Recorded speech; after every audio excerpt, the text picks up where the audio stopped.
புரிசலாம் இந்த காலை நேரத்தில் நம்முடைய தேவன் நம்முடைய பேசும்படியாக ஒரு விஷயத்தில் நம்முடைய கண்களை மூடி கத்தர்களுக்கு பாப்பமாக நல்ல பிதாவே இந்த அருமையான சமூகத்தை துதிக்கிறோம். இந்த காலை நேரத்திலும் ஆண்டவரே இந்த வார்த்தைகளை பகிர்ந்து கொள்ளும்படியாக கத்தரை எங்களுக்கு ஒரு விஷயத்தில் கஷ்டப்படுறோம். கேட்கிற ஒவ்வொருவரும் பிரயோஜனமடைய இதன் மூலமாக நன்மை பெற்றுக்கொள்ள ஆசீர்வதிக்கப்படும் கத்தருடைய விஷயங்களை ஜெபிக்கிறோம். திருவன் கரத்துக்குள்ள எங்களை தாழ்த்துக்கிறோம். இயேசுவின் மூலமாக கேட்கிறோம். கர்த்தருடைய பரிசுத்த நாமத்துக்கு மகிமை உண்டாவதாக. இந்த காலை நேரத்திலும் எகிப்தில் யோசேப்பு என்கிறதான தலைப்பின் கீழ் கர்த்தருடைய வார்த்தையை நாம் கேட்கப் போகிறோம். எகிப்தில் யோசேப்பு. ஆதியாகம புஸ்தகம் 39ஆம் அதிகாரம் 1ஆம் வசனத்தில் வாசிக்கும் போது யோசேப்பு எகிப்துக்கு கொண்டு போகப்பட்டான்.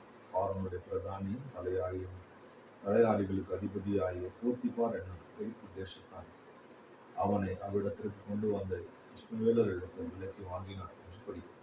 இங்கே யோசேப்பு எகிப்துக்கு கொண்டு போகப்பட்டான் என்று படிக்கிறோம். இதே கிறிஸ்துவ ஜீவியத்தில் நாம கூட இந்த எகிப்து என்கிறதான அந்த அனுபவத்துக்குள் ஜீவிக்கக்கூடியவர்களாக இருக்கிறோம். இதே தகப்பன் வீட்டில் யோசேப்பு இருந்தது. அந்த தேவனுடைய சமூகம், தேவனுடைய சபை, பரிசுத்தவான்களுடைய ஐக்கியத்தை வெளிப்படுத்துகிறது. எகிப்து என்று சொல்லும்போது அது உலகத்தை வெளிப்படுத்தக்கூடியதாக இருக்கிறது. ஸோ வெறும் நாம் தேவனுடைய சமூகத்தில், தேவனுடைய வீட்டில், பரிசுத்தவான்களோடு, தேவ ஜனங்களோடு மட்டுமே நாம் ஜீவிக்க முடியாது. நாம் உலகத்தில் இருக்கிறபடினால இந்த உலகத்தில் சஞ்சரிக்க வேண்டியது அவசியமாக இருக்கிறது. வேலை நிமித்தம், படிப்புகள் நிமித்தம் நம்முடைய அன்றாட வாழ்க்கையை செய்கிறதுனா எகிப்தாகிய இந்த உலகத்தில் பாவம் நிறைந்த, அக்கிரமங்கள் நிறைந்த, அடிமைத்தனம் நிறைந்த இந்த எகிப்தில் காணப்பட வேண்டியது அவசியமாக இருக்கிறது. யோசேப்பும் எகிப்துக்கு கொண்டு போகப்பட்டார். ஸோ தேவன் தான் அவரை அவ்விதமான அனுபவத்தை நடத்தினார். நம்மை கூட ஆண்டவர் அப்படித்தான் நடத்துகிறார். ஆனால் யோசேப்பு இந்த எகிப்தில் எப்படிப்பட்ட அனுபவங்களோடு ஜீவித்தார் என்பதுதான் மிக முக்கியம். ஸோ அதுல தான் இன்றைக்கு நாம் கர்த்தருடைய வார்த்தைகளை கேட்கப் போகிறோம்.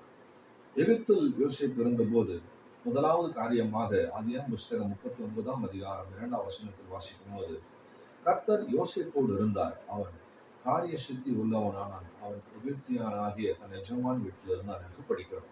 இங்கே வாசிக்கும் போது கர்த்தர் யோசேப்போடு இருந்தார் என்று படிக்கிறோம்.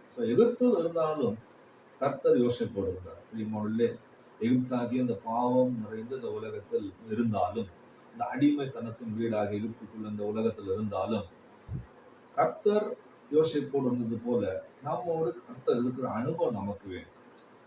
நான் உலகத்தில் இருக்கிறேன் என்று சொல்லிக்கொண்டு, உலகத்தை குறை சொல்லிக்கொண்டு, உலகத்தாரோடு கூட நாமும் கூட அந்த பாவங்களில், அந்த அக்கிரமங்களில் அழிந்து போய்விடக்கூடாது.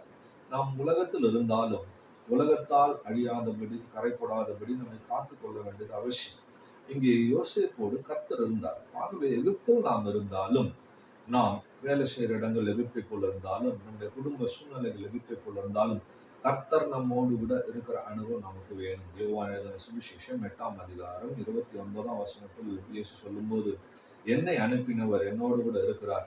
பிதாவுக்கு பிரியமானவைகளை நான் எப்போதும் செய்கிறபடினால் அவர் என்னை தனியா இருக்க விட்டதில்லை என்று படிக்கிறோம். பிரியமானவர்களே, என்னை அனுப்பினவர் என்னோடு கூட இருக்கிறார். நான் அவருக்கு பிரியமானதை செய்கிறேன் என்று சொல்லுகிறார்.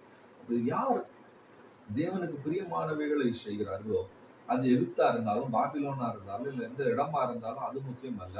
கர்த்தர் அவர்களோடு கூட இருப்பார். ஆகவே பிரியமான சூழ்நிலைகள் அல்ல விஷயம். எந்த சூழ்நிலையில் இருந்தாலும் அவருக்கு பிரியமானதை நாம் செய்யும் போது தேவன் நம்மோடு கூட இருக்கிறவராக இருக்கிறார். பாருங்க, 2 சாமுவேல் 5ஆம் அதிகாரம் 10ஆம் வசனத்தில் தாவீது குறித்து படிக்கும் போது, தாவீது நாளுக்கு நாள் திருப்தி அடைந்தான். சேனைகளின் தேவனாய் கர்த்தர் அவனோடு கூட இருந்தார் என்று சொல்லி படிக்கிறோம். அப்போஸ்தலர் 13ஆம் அதிகாரம் 22ஆம் வசனத்துல வாசிக்கும் போது, பின்பு அவர் அவனை தள்ளி தாவீதை அவர்களுக்கு ராஜாவாக ஏற்படுத்தி, ஈசாயின் குமாரனாகி தாவீதை என் இருதயத்துக்கு ஏற்றவனாய் கண்டேன், எனக்கு சித்தமானவைகளை எல்லாம் அவன் செய்வான் என்று அவனை குறித்து இந்த இடத்துல சாட்சி சொல்லுகிறார். பிரியமானவர்களே, தாவீதோடு கர்த்தர் இருந்தது காரணம், அவன் தேவனுக்கு சித்தமானவைகள் எல்லாம் அவன் செய்தபடினான். எங்கே ஒரு மனிதன் தேவனுக்கு பிரியமானதை, சுத்தமானதை செய்கிறானோ அங்கேதான் கர்த்தர் அவனோடு இருப்பார். அது எகிப்தோ, அது எந்த இடமோ என்பது முக்கியம் அல்ல. தேவனுக்கு பிரியமானதை செய்கிறவர்களோடு தேவன் இருக்கிறார். ஆகவே நாம் கூட அவருக்கு பிரியமானதை நாம் செய்யும் போது, நாம் இருக்கிற இடம் எப்படிப்பட்டதான இடமா இருந்தாலும் தேவன் நம்மோடு கூட இருந்து நம்மை நடத்துகிறவராக இருப்பார். அதே வசனத்திலே நான் படிக்கும்போது இரண்டாவதாக அந்த ஆதியாகமம் 39ஆம் அதிகாரம் 2ஆம் வசனத்துல வாசிக்கும் போது, அவன் காரிய சித்தி உள்ளவனாக இருந்தான் என்று பார்க்கிறோம். அவன் எதை செய்தாலும் அந்த காரியத்தில் அவன் சித்தியோடு, இல்லாவிட்டால் புத்தியோடு, ஞானத்தோடு, அறிவோடு கூட செய்கிறவராக இருக்கிறார். இதே மாதிரி இந்த ஞானம் அறிவெல்லாம் பிறப்பினால உண்டாகிற விஷயம் அல்ல. நீதிமொழிகள் 16ஆம் அதிகாரம் 33ஆம் வசனத்துல வாசிக்கும் போது, காரிய சித்தியோ கர்த்தரால் வரும் என்று படிக்கிறோம். காரிய சித்தி உள்ளவர்களாக நாம் இருக்க வேண்டும். ஒரு காரியத்தை ஞானத்தோடு புத்தியோடு நாம் செய்கிறவர்களா இருக்க வேண்டும் என்றால் அந்த ஞானம் கர்த்தரிடத்துல இருந்து தான் வருகிறது. ஆகவே அந்த கர்த்தரிடத்துல இருந்து வருகிற அந்த சித்தியை புத்தியை நாம் பெற்றுக்கொள்ளுகிறவர்களா இருக்கிறோம். யோசேப்போடு கர்த்தர் இருந்தபடினால் அவனுடைய காரியங்கள் எல்லாம் சித்தியோடு செய்கிறவனாக, அறிவோடு ஞானத்தோடு செய்கிறவனாக இருந்தான். பார்ப்பதற்கு ஆச்சரியமாக இருந்தது. பிரியமானவர்களே, நாம் செய்கிற காரியங்கள் எல்லாம் நன்மையாய் செம்மையாய் ஆசீர்வாதமா இருக்க வேண்டும் என்று சொன்னால் கர்த்தரை சார்ந்து கொள்ள வேண்டும், கர்த்தரை பற்றி கொள்ள வேண்டும். கர்த்தர் நம்மோடு இருக்கும்போது, அவருக்கு பிரியமானதை நாம் செய்யும்போது எல்லா காரியங்களும் அது சித்தி உள்ளதாய் காணப்படும். ஆகவே காரிய சித்தி கர்த்தராலே வரும்.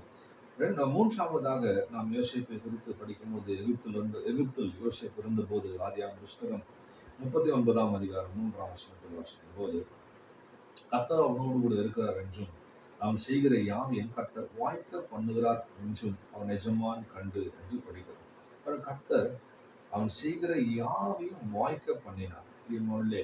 அவன் செய்த விஷயங்கள்ல எந்த தடைகள் வரவில்லை, எந்த போராட்டங்கள் வரவில்லை. இன்னைக்கு எத்தனை தேவனுடைய பிள்ளைகள் எது செய்தாலும் முதல்ல பார்த்தால் முதல் நிற்பது தடைகள் தான். இதை செய்தால் தடை, அதை செய்தால் தடை என்று சொல்லி தாங்கள் செய்கிற காரியங்கள் எல்லாவற்றையும் தடைகளை உடையவர்களாக ஜீவிக்கிறார். அதுக்காக போராடுகிறார்கள். அதுக்காக பல உபவாசங்களை எடுத்து ஜெபிக்கக்கூடியவர்களாக இருக்கிறார்கள். நன்றாக விளங்கிக் கொள்ளுங்க.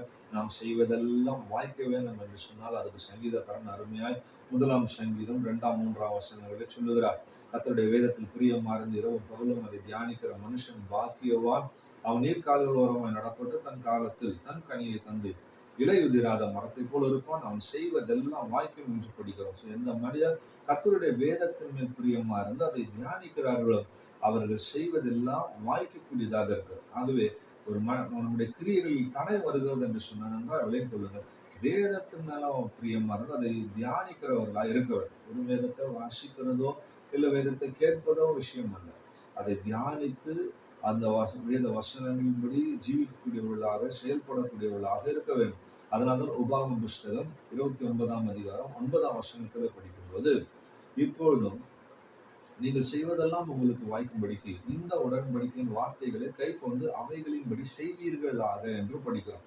நாம் செய்வதெல்லாம் வாய்க்கணும்னு சொன்னா கர்த்தருடைய உடன்படிக்கையின் புத்தகமா இருக்கக்கூடிய வேத வசனத்தை நாம் வார்த்தைகளை கை கொண்டு அவைகளின்படி செய்யும் போதுதான் எல்லாம் வாய்க்கும். ஆகவே இன்றைக்கு அநேகர் வேத வசனத்தை கேட்பதில்லை, தியானிப்பதில்லை, அதன்படி செய்வதில்லை. ஆனால் தாங்கள் செய்வதெல்லாம் வாய்க்க வேணும், ஆசீர்வதிக்கப்பட வேணும், தடையே இருக்கக்கூடாது என்று எண்ணுகிறது உண்டு. இதே நன்றாக விளையும் கொள்ளுங்கள்.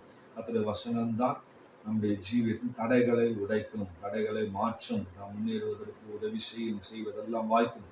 நான்காவதாக யோசேப்பை குறித்து, அவனுடைய ஜீவியத்தை குறித்து எகிப்தில் இருக்கும்போது யோசேப்பின் அனுபவத்தை படிக்கும்போது, ஆதியாகமம் புஸ்தகம் 39ஆம் அதிகாரம் 4ஆம் வசனத்துல வாசிக்கும் போது, யோசேப்பின் இடத்தில் தயவு வைத்து அவனை தனக்கு ஊழியக்காரன், தன் வீட்டுக்கு விசாரணைக்காரனும் ஆக்கி தனக்கு உண்டான யாவற்றையும் அவன் கையில் ஒப்புவித்தான் என்று படிக்கிறோம். எகிப்து தேசத்தில் யோசேப்பு இருந்தாலும், ஒரு அடிமையாக கொண்டு போகப்பட்டாலும், தேவன் அந்த அதிகாரிகளிடத்தில், அந்த எஜமான இடத்தில் தயவு கிடைக்கும்படி செய்தார். பாருங்க, ஒரு அடிமைதான், ஆனால் அந்த இடத்துல அவர்கள் தயவு கிடைக்கும்படி கர்த்தர் செய்தார். தானியேலை குறித்து கூட படிக்கும் போது 1ஆம் அதிகாரம் 9ஆம் வசனத்துல தானியேலை பற்றி படிக்கிறோம். தேவன் தானியேலுக்கு பிரதானிகளின் தலைவனிடத்தில் தயவும் இறக்கும் கிடைக்கும்படி செய்தார் என்று படிக்கிறோம். இவர்கள் எல்லாம் அடிமையாக கொண்டு போகப்பட்டவர்கள். தானியேல் பாபிலோன் அடிமையாக கொண்டு போகப்பட்டார். ஆனால் அங்க போனாலும் அந்த தேசத்துல அவர்களுக்கு தயவு கிடைக்கும்படி கர்த்தர் செய்கிறார். எவ்வளவு விசேஷமான ஒரு அனுபவம். பார்வை பிரியமானவர்களே, நாம் கூட அப்படி நம்முடைய அதிகாரிகள் கண்களிலோ இல்லை நாம் இருக்கிறதான இடங்களிலே நமக்கு மேற்பட்டவர்களிடத்தில் தயவு பெற்றுக் கொள்ளக்கூடியவர்களாக இருக்க வேண்டும். இந்த தயவு கிடைக்கும் போது யாத்திராகமம் புஸ்தகம் 12ஆம் அதிகாரம் 36ஆம் வசனத்துல வாசிக்கும் போது, கர்த்தர் ஜனங்களுக்கு எகிப்தியர்கள் கண்களில் தயவு கிடைக்கும்படி செய்ததினால் கேட்டதை அவர்களுக்கு கொடுத்தார்கள் என்று நாம் படிக்கிறோம். ஆகவே எந்த இடத்துல நமக்கு தயவு கிடைக்குதோ அங்கே நம்ம கேட்கிற காரியங்கள் நமக்கு வாய்க்கும், நம்ம கேட்கிறது நமக்கு கிடைக்கும். ஸோ தயவு நம்ம பெற்றுக்கொள்ள வேண்டும். ஸோ தேவ தயவு இல்லாவிட்டால் நம்ம எதற்காக கேட்கிறோமோ, எதற்காக அலைகிறோமோ, அது நமக்கு நாட்கள் எடுக்கும். அது நம்முடைய ஜீவியத்தில் தடையாக காணப்பட்டு கொண்டே இருக்கும். மனுஷருடைய ஜீவியங்களில சில விஷயங்களுக்காக பல வருடங்கள் காத்திருக்கிறவர்களாக நாம் இருக்கிறோம். ஒரு அரசாங்கத்தில் இடத்துல இருந்து ஒரு விஷயம் வரணும்னா அதுக்காக பல நாட்கள் காத்திருக்கிறோம். சில வேலைக்காக காத்திருக்கிறோம், சில ப்ரொமோஷனுக்காக காத்திருக்கிறோம். இப்படி பல நாட்கள் வெயிட் பண்ணி சோர்ந்து போயிடும். பிரியமான தயவு இருந்தால் கர்த்தர் எல்லா தடைகளையும் மாற்றி நமக்கு அது கேட்டதை கிடைக்கும்படி அவர்களுக்கு செய்தார். பாருங்க எவ்வளவு விசேஷமான அனுபவம். ஆகவே நாம் கேட்பதை தேவன் நமக்கு கிடைக்கும்படி செய்யக்கூடியவராக இருக்கிறார். ஆகவே இந்த தயவை நாம் பெற வேண்டும் என்று சொன்னால் அதுக்கு ஒரு அநேக பகுதிகள் விசேஷங்கள் இருந்தாலும் பைபிளில் ஓசியாவின் புஸ்தகம் 10ஆம் அதிகாரம் 12ஆம் வசனத்தில் வாசிக்கும் போது, நீங்கள் நீதிக்கென்று விதை விதையுங்கள், தயவு கொத்ததாக அறுப்பு அருங்கள் என்று படிக்கிறோம். நீதிக்கென்று விதை விதைக்கிறவர்கள் தயவுக்கு ஒத்ததாக அறுப்பு அறுக்கிறார்கள். ஆகவே நாம் நீதிக்கென்று விதைக்க வேண்டும். நீதிக்கென்று சொல்லும் போது நீதியாக நியாயமாக நாம் காரியங்களை செய்ய வேண்டும், ஜீவிக்க வேண்டும். அப்படி இருக்கும்போது நம் தயவுக்கு ஏற்றபடி அறுப்பு அறுக்கலாம். ஆகவே நம்முடைய பிரயாசங்கள், நம்முடைய கிரியைகள் எல்லாம் நீதியின் கிரியைகளா இருக்க வேண்டும். அப்போதான் தயவை தேவன் நமக்கு வெளிப்படுத்துவார். நாம் அநீதியாக செய்துவிட்டு, நம் அநீதியான காரியங்கள் நடப்பித்து விட்டு நம்ம பேசுறதிலும் பண்ற காரியங்கள் எல்லாம் அநீதியா இருக்கும்போது நமக்கு தயவு கிடைக்காது. மாறாக நம்ம விதைக்கிறதுக்கு ஏற்றதான அநீதியான பலனை தான் நாம் மறுக்கக்கூடியவர்களாக இருக்கிறோம். இன்னும் விசேஷமாக தயவு பெறுவதற்கு இன்னும் ஒரு ஆலோசனை அப்போஸ்தலர் நடபடிகள் 2ஆம் அதிகாரம் 47ஆம் வசனத்துல படிக்கும் போது, அங்கே இருந்த தேவ ஜனங்கள் தேவனை துதித்து அங்கிருந்த சுற்று ஜனத்தார் மத்தியில் தயவு பெற்றிருந்தார்கள் என்று படிக்கிறோம். தேவனை துதித்து ஜனங்கள் எல்லாரிடத்திலும் தயவை பெற்றிருந்தார்கள். பிரியமானவர்களே, தேவனை துதிக்கும் போது நாம் தயவை பெற்றுக் கொள்ளக்கூடியவர்களாக இருக்கிறோம். தேவ தயவு வேணும், தேவனிடத்தில் நிறக்க வேணும் சொன்னால் தேவனை துதிக்க வேணும். இன்னும் கூட இன்னும் விவரமாய் சொல்லணும்னு சொன்னார், ஒரு இடத்துல நமக்கு ஒரு காரியம் நடக்கணும், அந்த இடத்துல அதிகாரிகள் கண்களில் தயவு கிடைக்கணும், நமக்கு மேலான கண்களில் தயவு கிடைக்கணும்னு சொன்னால் அவர்களுக்காக நாம் தேவனை துதிக்கிறவர்களா இருக்கிறது. நம்ம அவங்களுக்காக தேவனை துதிக்கும் போது கர்த்தர் அந்த காரியங்களை அனுகூலமாக்குவார். அந்த அதிகாரிகள் நமக்கு தடையா இருக்கிறவர்கள், நமக்கு விரோதமா இருக்கிறவர்கள், நமக்கு தயவு உள்ளவங்களா ஆட்டோமேட்டிக்கா மாறிடுவாங்க. நம்ம இன்னைக்கு அவங்க குறையை சொல்லி கொண்டே இருப்போம். அவர்கள் எனக்கு விரோதமா செய்யறாங்க, அதிகாரி எனக்கு விரோதமானவர், மேல இருக்கிறவங்க எனக்கு அகேன்ஸ்டா இருக்கிறாங்க, நான் கிறிஸ்டின்றதுனால அப்படி செய்யறாங்க இப்படி செய்யறாங்கலாம் சொல்றோம். பிரியமானவர்களே, அதல்ல. நாம் தேவனை அவங்களுக்காக தேவனை துதிக்கும் போது, அவருடைய பேரை சொல்லி கர்த்தரை துதிக்கும் போது, இல்ல அந்த தின தோத்திரத்துல அவங்களை நம்ம மனதில் வைத்து துதிக்கும் போது கர்த்தர் நிச்சயமாக அவருடைய இருதயங்களை இலக பண்ணுவார். வேதத்துல வாசிக்கும் போது, ராஜாக்களுடைய இருதயம் தேவனுடைய கரத்தில் நீர்க்கால்களை போல் இருக்கிறது, நமக்கு இஷ்டமான விதத்துல அதை திருப்பி நடத்துவார் என்று படிக்கிறோம். தேவனுடைய கரத்துல தான் அவங்க இருதயம் இருக்கு. நம்ம துதிக்கும் போது அவங்கள நமக்கு இஷ்டமானபடி தேவன் திருப்புவார். நம்ம போய் திருப்ப வேண்டிய அவசியம் இல்லை, அதுக்கான பிரயாசப்பட வேண்டிய அவசியம் இல்லை. 5வதாக யோசேப்பை குறித்து அந்த எகிப்து தேசத்துல யோசேப்பின் அனுபவத்தை படிக்கும் போது, ஆதியாகமம் புஸ்தகம் 39ஆம் அதிகாரம் 5ஆம் வசனத்தை படிக்கும் போது, அவனை தன் வீட்டுக்கும் தனக்கு உண்டான எல்லாவற்றுக்கும் விசாரணைக்காரனாக ஆக்கினது முதற்கொண்டு கர்த்தர் யோசேப்பின் நிமித்தம் அந்த எகிப்தியன் வீட்டை ஆசீர்வதித்தார் என்று படிக்கிறோம். பாருங்க, யோசேப்பு அவன் அங்கு உயர்த்தினதினாலே, விசாரணைக்காரனாக மாற்றினதினாலே யோசேப்பின் நிமித்தம் கர்த்தர் அவன் வீட்டை ஆசீர்வதித்தார். வீட்டிலும் வெளியிலும் அவனுக்கு உண்டானவைகள் எல்லாவற்றிலும் கர்த்தருடைய ஆசீர்வாதம் இருந்தது என்று படிக்கிறோம். அவ ஒரு மனிதன் தேவ தயவை பற்றி கொண்டு அந்த இடத்துல இருக்கும்போது அவன் நிமித்தம் அவன் இருக்கிற இடங்கள் ஆசீர்வதிக்கப்படுகிறது. நாம் தேவ தயவை பெற்றுக்கொண்டு அவருக்கு பிரியமானதை செய்து நாம் இருக்கும்போது, அது எகிப்தா இருந்தாலும் அந்த இடம் ஆசீர்வதிக்கப்பட்டிருக்கும். நம்முடைய வீட்டை சுற்றிலும் இருக்கிறவர்கள் ஆசீர்வதிக்கப்படுவார். நம்ம வேலை செய்கிற அலுவலகம் ஆசீர்வதிக்கப்படும். நாம் படிக்கிற இடங்கள் ஆசீர்வதிக்கப்படும். நம் நிமித்தம் ஆண்டவர் அவங்களை ஆசீர்வதிப்பார். நாம் செய்கிற காரியங்களை கரெக்டாக செய்தால் போதும். யாக்கோபை குறித்து கூட வேதத்தில் படிக்கும் போது, ஆதியாகமம் 30ஆம் அதிகாரம் 27ஆம் வசனத்துல லாபானே சொல்ற, உன் கண்களில் எனக்கு தயவு கிடைத்தது, ஆனால் நீ இரு, உன் நிமித்தம் கர்த்தர் என்னை ஆசீர்வதித்தார் என்று சொல்லுகிறார். பாருங்கள், யாக்கோபு லாபான் வீட்டில் இருந்தது நிமித்தம் லாபானை கர்த்தர் ஆசீர்வதித்தார். தேவனுடைய பிள்ளைகள் எங்க இருக்கிறார்களோ அங்கே தேவன் ஆசீர்வாதத்தை கட்டளை எடுகிறார். அந்த இடம் ஆசீர்வதிக்கப்படுகிறது. ஆகவே உபாகமம் 28ஆம் அதிகாரத்துல கூட வாசிக்கும் போது 8ஆம் வசனத்துல படிக்கும் போது, உன்னை தேவனாய் கர்த்தர் உன்னை கொடுக்கும் தேசத்தில் உன்னை ஆசீர்வதிப்பார் என்று சொல்லி நாம் படிக்கிறோம். ஆகவே தேவனுடைய ஆசீர்வாதத்தை அந்த இடத்துக்கு நாம் கொண்டு வருகிறவர்களா இருக்க வேண்டும். எப்போது அந்த அனுபவம் வரும்? 28:1 வாசிக்கும் போது, இன்று நான் உனக்கு விதிக்கிற உன் தேவனாய் கர்த்தருடைய கட்டளையின்படி எல்லாம் செய்ய நீ கவனமா இருக்கும்படி உன் சந்ததிக்கு உண்மையாய் செவி கொடுக்கும், என் சத்தத்துக்கு உண்மையாய் செவி கொடுப்பானால் என்று படிக்கும். அப்ப தேவனுடைய சத்தத்தை உண்மையாய் கேட்டு அது கவனமாய் கேட்டு அதன்படி செய்யும் போது, அந்த கட்டளையின்படி நாம் ஜீவிக்கும் போது, நம் நிமித்தம் நம்மை சுற்றிலும் இருக்கிறவர்கள் ஆசீர்வதிக்கப்படுவார். நம்ம கர்த்தருடைய வசனத்தின்படி ஜீவிக்காம கர்த்தருடைய வார்த்தையின்படி நாம் நடந்து கொள்ளாமல் இருப்போமானால், நம் நிமித்தம் மற்றவர்கள் கர்த்தரையும் தூஷிப்பார்கள், நம்மையும் தூஷிப்பார்கள். நான் அவங்களுக்கும் ஆசீர்வாதம் இருக்கா, நமக்கும் அதனால பிரயோஜனம் இருக்காது. இன்னைக்கு பல இடங்கள்ல பார்த்தா இவங்கெல்லாம் கிறிஸ்தவர்களா, இவங்கெல்லாம் சர்ச்சுக்கு போறாங்களா, இப்படி இருக்கிறாங்களே என்று சொல்லி கேள்வி கேட்கிறார். காரணம், தேவனுடைய சபைக்கு போறவர்களை போல வேத வசனத்தை கடைபிடிக்கிறவர்கள் போல் நடந்து கொள்கிறது. அதனால மற்றவர்களுக்கு ஆசீர்வாதமா இல்லாமல் இடரலாக இருந்து விடுகிறது. கர்த்தருடைய நாமத்துக்கு மகிமை உண்டாவதாக. யோசேப்பை குறித்து நாம் 6வதாக படிக்கும்போது, 39ஆம் அதிகாரம் 8ஆம் வசனத்தை வாசிக்கும் போது, அவனோ தன் எஜமானுடைய மனைவியின் சொல்லுக்கு இணங்காமல் என்று சொல்லி படிக்கிறோம். அந்த எஜமானுடைய மனைவி பல விதத்திலும் யோசேப்பை தொந்தரவு பண்ணுகிறார், பாவத்துக்கு அவனை உட்படுத்தும்படியாக பிரயாசப்படுகிறார். ஆனால் யோசேப்பு அந்த சொல்லுக்கு, அந்த கிரியைகளுக்கு இணங்கவில்லை என்று வாசிக்கிறோம். பாருங்க, எகிப்துல தான் இருந்தார். அந்த பாவம் நிறைந்த தேசம் எகிப்து, பலவிதமான அக்கிரமங்கள் நிறைந்த ஊர் தான் எகிப்து. மோசே குறித்து கூட படிக்கும்போது, வேதத்துல படிக்கும்போது, அனித்தியமான பாவ சந்தோஷங்கள் என்று எகிப்தில் இருந்ததாக அவர் எபிரேயக்காரர் சொல்லுகிறார். பாருங்க, அதெல்லாம் விட்டுட்டு மோசே வந்ததாக சொல்லுவோம். எகிப்து என்று சொல்லும் போது அமிதமான பாவங்கள், பலவிதமான அக்கிரமங்கள், பல மோசமான காரியங்கள் உள்ள ஒரு இடம்தான். ஆனால் அந்த அனுபவங்களுக்கு யோசேப்பு இணங்கவில்லை. சூழ்நிலைகளுக்கு ஏற்ற மாதிரி அவன் இணங்கி போகவில்லை. என்னை சுற்றிலும் இருந்தவர்கள் இப்படி இருந்தார்கள், அதனால நான் அப்படி அதை செய்தேன் என்று அவன் சொல்லவில்லை.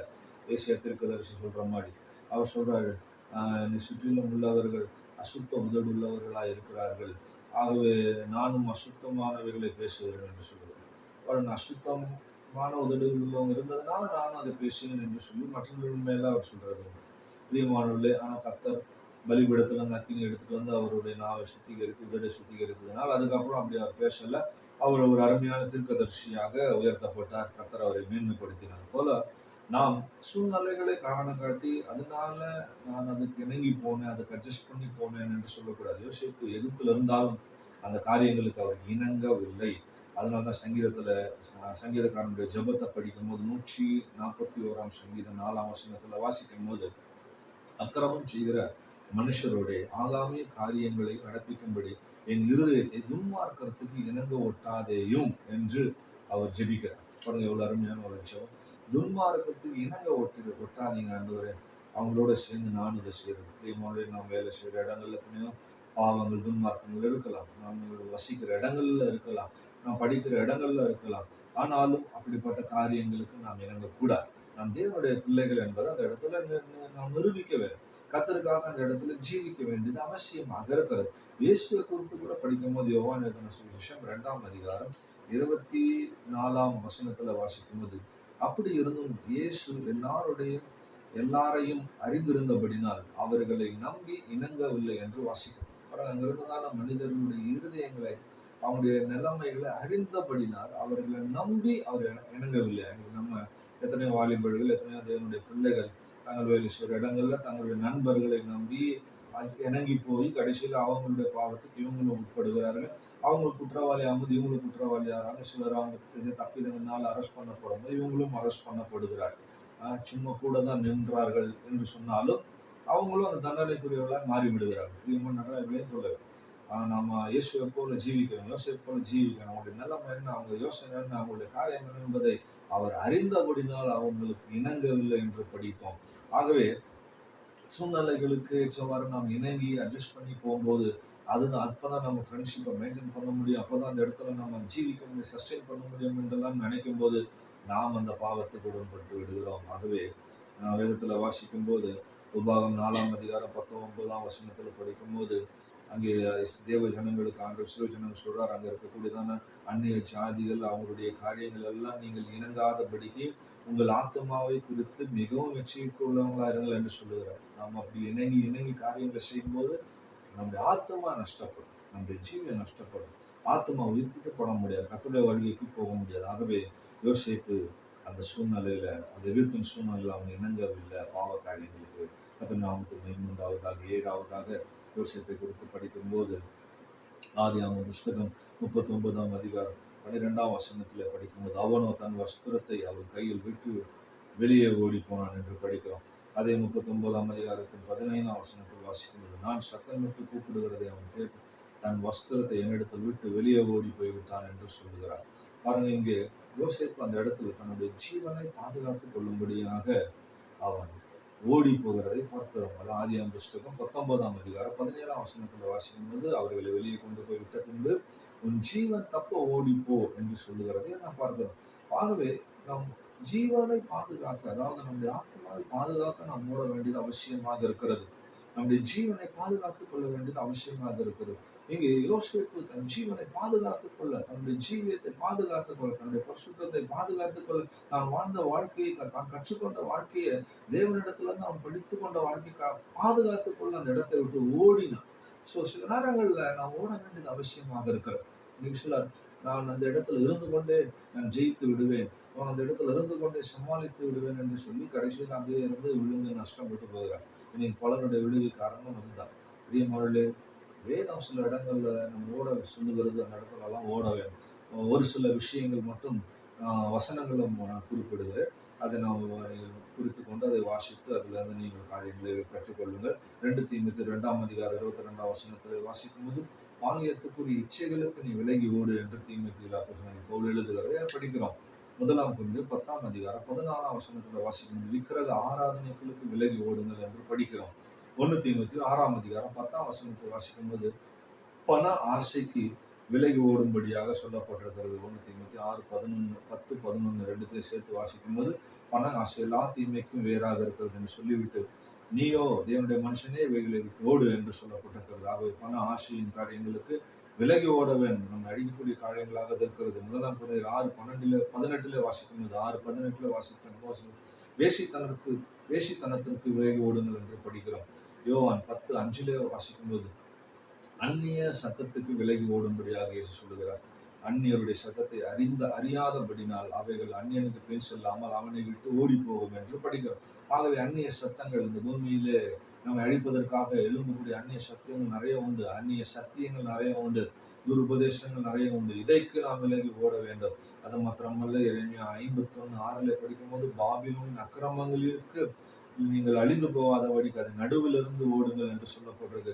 பாபிலோன் என்று சொல்லும் போது அது பெருமையின் ஆவி, குழப்பத்தின் ஆவி, இப்படிப்பட்ட காரியங்கள் நம்மை அழித்து விடாதபடிக்கு அதுல இருந்து விலகி ஓட வேண்டியது அவசியமா இருக்கு. குழப்பமான சூழ்நிலை இருந்தால் அதுக்குள்ளேயே உட்கார்ந்துட்டு குழப்பத்திலே இருந்து கொண்டு ஜெயிக்க முடியாது.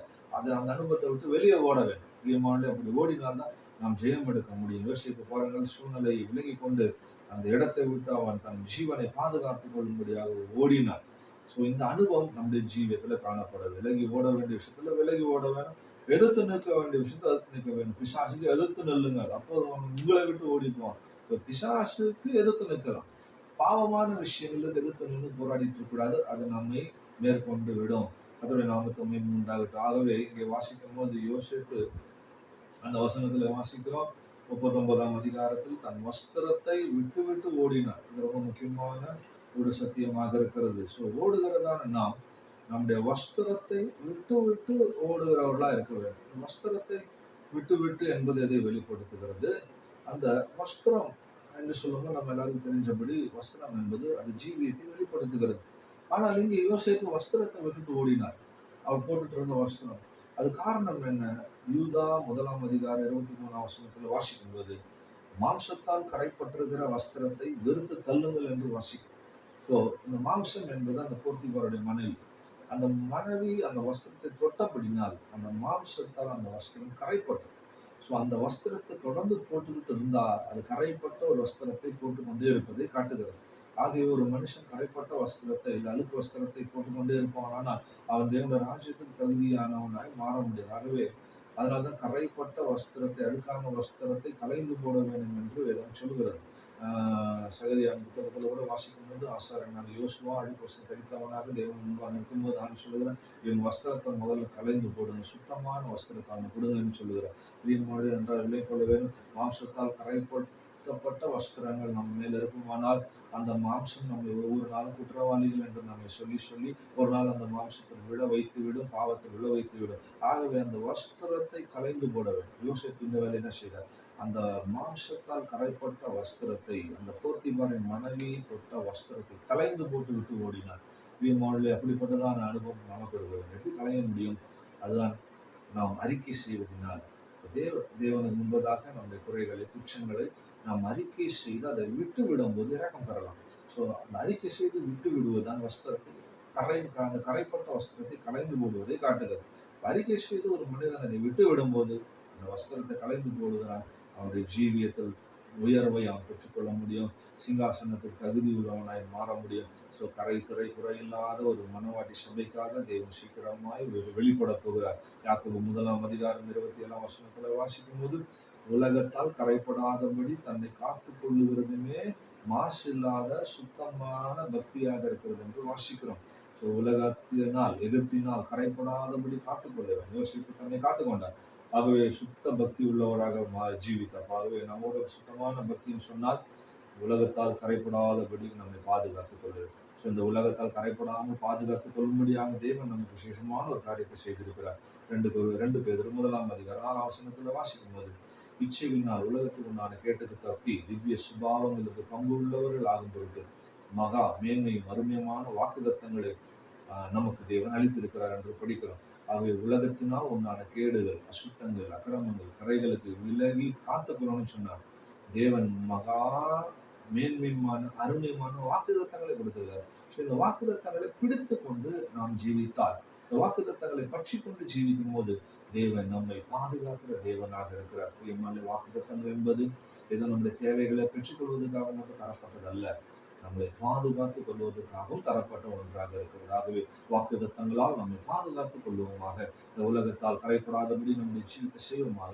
அது சீக்கிரத்தில் நம்முடைய ஆண்டு வெளிப்பட போகிறார். இந்த வாக்குதத்தங்களுக்கு உடன் சுதந்திரவாளிகளாக நாம் ஜீவித்து எப்படி நம்முடைய முற்பிதாக்கள் பரிசுத்தவான்கள் அந்த வாக்குதத்தங்களை சுதந்திரித்துக் கொண்டார்கள், அதுபோல நாமும் கூட நம்முடைய வாக்குதத்துக்கு இடமாக புதிய எருசலேம் சீயோன் தேவனுடைய ராஜ்யத்தை சுதந்திரித்துக் கொள்ளவே நான் சொல்லியிருக்கிற சீக்கிரமா வருவேன், உங்களுக்காக ஒரு ஸ்தலத்தை ஆயத்தம் பண்ணி விட்டு அதில் வந்து உங்களையும் என்னிடத்தில் சேர்த்துக் கொள்வேன் என்று சொல்லியிருக்கிறார். ஆகவே இந்த வாக்குதத்தங்களை பிடித்துக் கொள்ள வேண்டும். எத்தனையோ வாக்குதத்தங்கள் வேதத்தில் கொடுக்கப்பட்டிருக்கிறது. ஒவ்வொரு வாக்குதத்தங்களையும் பற்றி கொண்டு நாம் ஜீவிக்கும் போது இந்த உலகத்தால் நாம் கரைப்படாதபடி, உலகத்தால் மோசம் போகாதபடிக்கு நாம் இந்த உலகத்தை ஜெயித்து தேவ சமூகத்திலே நாம் போய் சேர முடியும். கர்த்தர் அந்த வார்த்தைகளை கொண்டு நம்மை ஆசீர்வதிக்க முடியாது. கர்த்தருடைய கருத்திலே நாம் ஒப்புக் கொடுப்போமாக. அன்பும் இறக்கமுள்ள தகப்பனும் தர்ம சமூகத்துக்காக துதிக்கிறோம். இன்றைக்கும் கேட்டதான இந்த சத்தியத்தின்படி நாங்கள் ஜீவிக்க முடியாது. கர்த்தர் எங்களுக்கு உதவி செய்ய முடியாது. ஜெபிக்கிறோம். கேட்ட சத்தியங்கள் ஆண்டவரே, இந்த பாவ உலகத்திலிருந்து எங்களை பாதுகாத்துக் கொள்ள முடியாது.